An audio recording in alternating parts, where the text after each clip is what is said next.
Welcome to the channel, guys. Today I'm going to show you where I thought it might be a good idea to actually film my first charcoal painting, and it's going to be this grasshopper. I laid a gray base coat and blackened the eyes, and decided to go over it with some scallion green there. So we're going to add that now.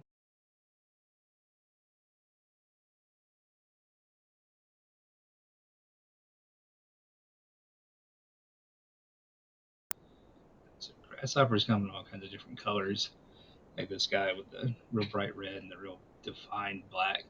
This is more like what I went with, but not because I use it for reference, just because I think green when I think grasshopper, with a hint of the other colors. Is what they look like back home in Alabama.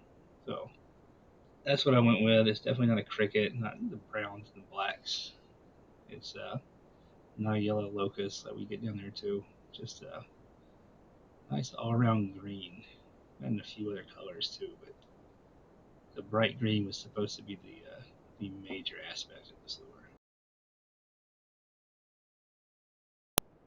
The camera doesn't really pick it up here, but that's a moss green in the chalk paint, the Waverly chalk paint I'm using from Walmart, and it's is not far removed from the gray that was already on there, the gray primer I used.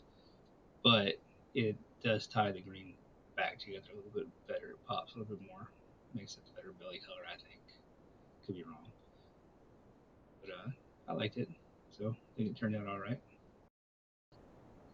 Then I took a pumpkin orange and used that up in the head, down to, yeah, I guess the head section, into the thorax, which would be the middle, right? And the abdomen's the tail end. I think that's what I remember from fourth grade, third grade. But anyway, I'll put a little orange on there just to brighten up, just because I wanted to do it.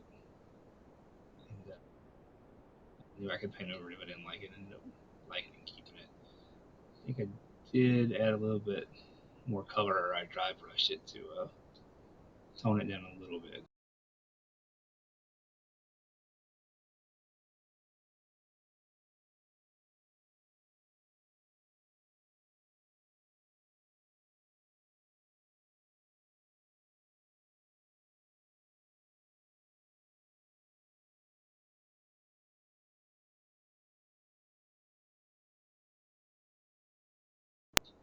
So the last thing I started doing was adding black, and I decided to paint the lip black. Just I like to paint the lips, and I didn't think gray went, and black felt fine. And I also wanted to stretch the paint out, thin it out, so that I could add it to the back and give it kind of like a wing pattern to it. A couple of splotches on the legs. Because if I could do that, I could add some definition to the legs and have it break up a little bit and just look better to me. So it's a real thin layer that I put on to make the wings. I'll try to show you that here.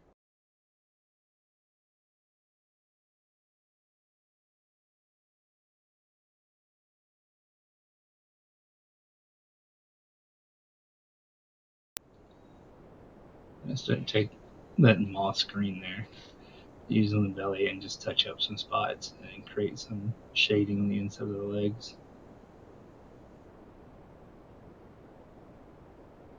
Spots, like I said, make it look like more of an underbelly there. And that was really it. That's the finished product there.